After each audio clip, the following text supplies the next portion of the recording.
¿Hemos avanzado algo de aquella propuesta de Martín Miguel de Güemes a las horas actuales? Y no hay una respuesta taxativa, digamos, hay avances y retrocesos. Creo en lo que no hemos avanzado, lamentablemente, es en cumplimentar el legado que nos dejaron, que está expresado en el agregado que se le hace día a día después del acta independentista, que dice no tan solo libres de España, sino también de cualquier otra potencia extranjera.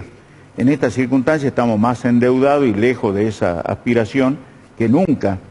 No porque sea la primera vez, sino que son esos espacios, digamos, de conjugación de contradicciones, donde tenemos un retroceso muy pronunciado, digamos, que se había dado con Bernardino Rivadavia en el siglo XIX, en la segunda década del siglo XIX. La primer deuda pública grande.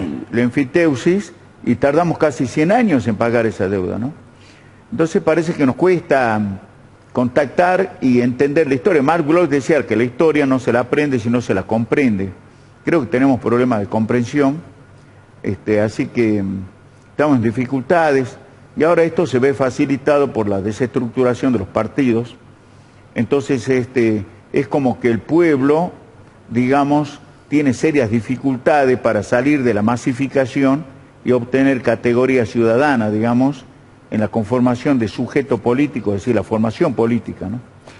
Se podría decir, por ejemplo, ¿no?, que hoy el ciudadano se ha convertido en un simple consumidor. Lo decía, por ejemplo, Verónica Caliba, hace algunos minutos, de que hoy una candidatura es como un producto, ¿no? Claro. Es como algo donde lo compro o no lo compro, ¿no? Y está vacío de contenido. Bueno, ahí está, ¿no?, en la pronunciación o, digamos, un poco la algidez del momento, porque les decía que estamos en un momento de zozobra muy pronunciada, en el sentido que al desestructurarse los partidos, mucha gente quedó, especialmente de edad, ¿no?, porque tenemos en la balanza dos sopesamientos. Tenemos toda una franja en que creen que los partidos todavía resguardan axiológicamente principios y votan, porque es de esa franja y vota, digamos.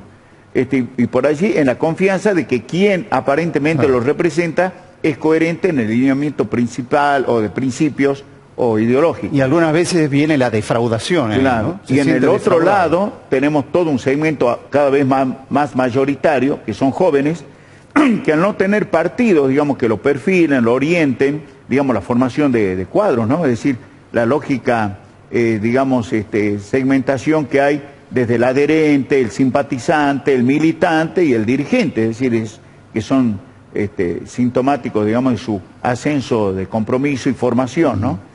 Entonces, esa juventud está en un estado netamente pragmático, es decir, vota, digamos, en cierta manera al estilo TikTok, ¿no? Entonces, sale ahí y esto es aprovechado arteramente, ¿no? ¿Y cómo hacemos para llegar con la figura de Güemes a esas generaciones?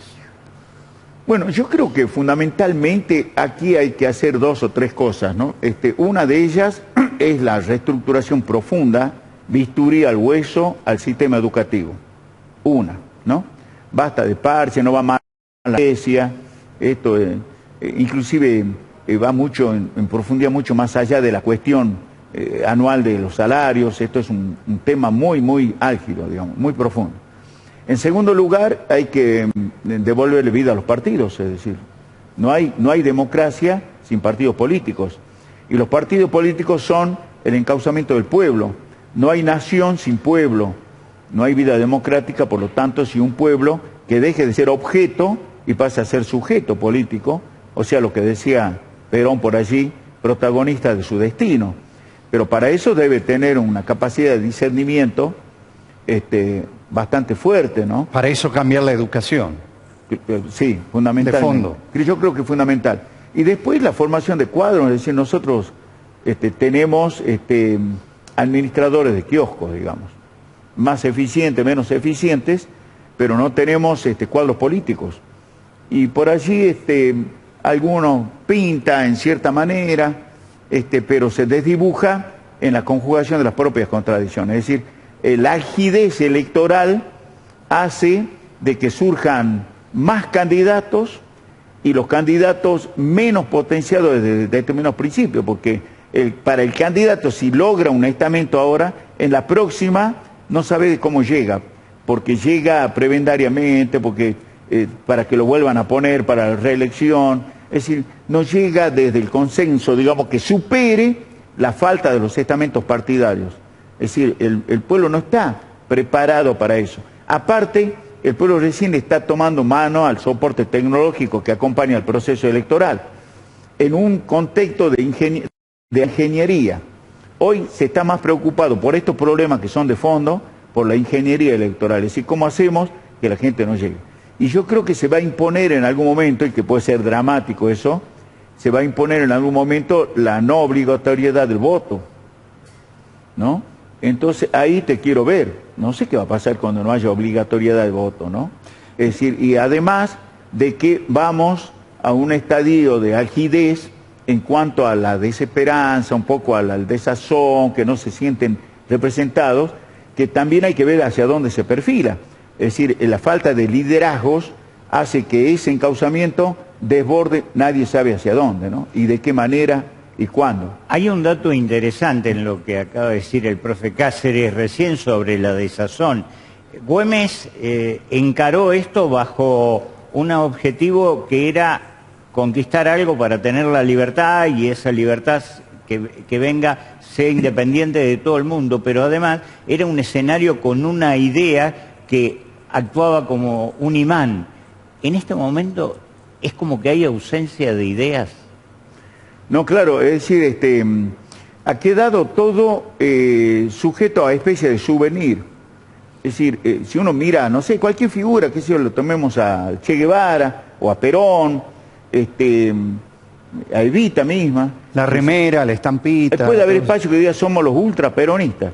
Después usted saca un poquito así y no sabe qué encuentra, digamos, ¿no? Es decir, ¿por qué? Porque se ha caído en esa metodología, digamos, que es de vaciamiento.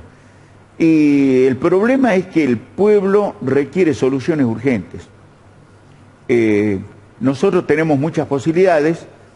Los que estudian alta ingeniería, digamos, política, por ejemplo, el Banco Mundial, tienen un razonamiento, tienen un esquema de pensamiento que han volcado hace por lo menos 20 años, por decir hacia atrás, mínimo 20 años, donde ellos plantearon ya, yo tuve la posibilidad de asistir a un curso que dictó el Banco Mundial en esos tiempos, ellos ya avisoraban todo este tiempo, lo tenían planificado.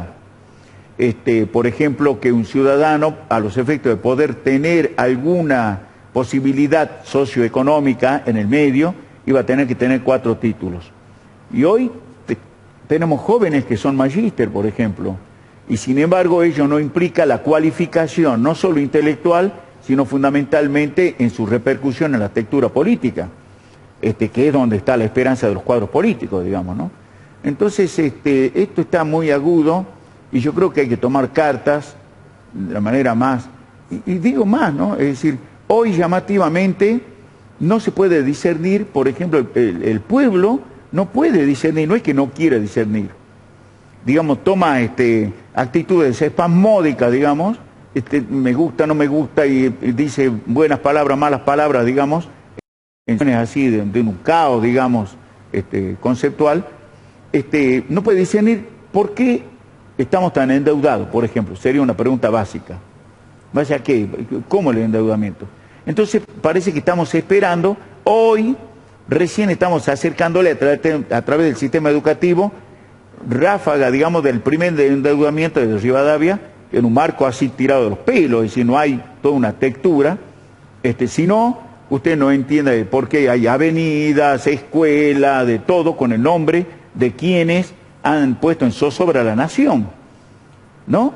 Pero la soberanía de la nación, entonces, aparte es como que estuviéramos diciendo, bueno, no sé por qué hay tantos actos si ya está lograda la independencia, porque hacemos, ya viene el 9 de julio, y nos ponemos la escarapela, cantamos el himno, decimos viva la patria, somos independientes, viva la independencia, está lograda la independencia.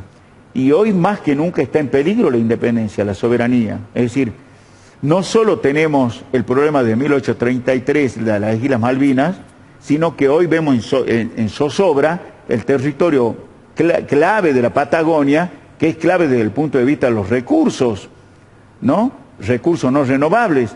Y además, pero el pueblo desconoce totalmente que tenemos la triple frontera que tiene el agua potable, la única napa en el mundo que está allí, esperando que tiene dueños privados. Y además, hoy se nos da a nosotros, en el viejo país histórico, en el noroeste, la posibilidad de tener esa expectativa que lo hizo el oro negro, ahora con el oro blanco, digamos. El litio. Eso, pero, digamos, hoy nos dicen, por ejemplo, creo que vi por allí, hay un 200% más de inserción laboral de mujeres en el sector del oro blanco, el litio, no estoy hablando de litio. Y sí, hasta hace poco, ¿cuánta había? 5, claro. El 200% es nada, y todos creemos que, digamos, bueno, ya estamos en una situación revolucionaria. Hoy lo leí. Pero que le preguntemos a los tartagalenses, que ellos tendrían que estar planteando esta situación, cómo fue el apogeo del oro negro, o sea, del petróleo. En Tartagal se vivía un statu quo propio de la capital federal en relación a Salta. Era como la cava dentro de Salta. Y después fue la cuna de los piqueteros, digamos, porque se produjo... Hasta que se terminó el petróleo. Cuando se terminó el petróleo... queda el hueco, digamos, ¿no? Muy bien, profe Cáceres, gracias por permitirnos esta reflexión, ¿no? En una fecha tan cara a los salteños. Y creo que tenemos el caminito marcado, ¿no? Porque fíjense, entre ayer o anteayer, entre Güemes y en estas horas próximas Belgrano, que los dos fueron gobernadores de Salta. San Martín no, porque San Martín fue gobernador del Cuyo, en Mendoza. 3 políticos, con sus partidos políticos, con su proyecto de visión continental. Es decir, desde los paradigmas no podemos recuperar visión continental. Cuando fue el leitmotiv de todo el proyecto. Ellos querían conformar los Estados Unidos de la América del Sur. Y hoy eso es casi un imposible, porque justamente el establishment no va a permitir eso. No lo permitió cuando estaban vivos, que no pudieron ver los estados nuevos constituidos. San Martín muere en 1850 y recién la Constitución nace en 1853. Ninguno de los 3 o 4 o 5 que usted quiera sumar pudo ver eso. Pero además, la constitucionalidad está hecha sobre ejes que no tienen nada que ver con la direccionalidad del proyecto sanmartiniano, por decir algo.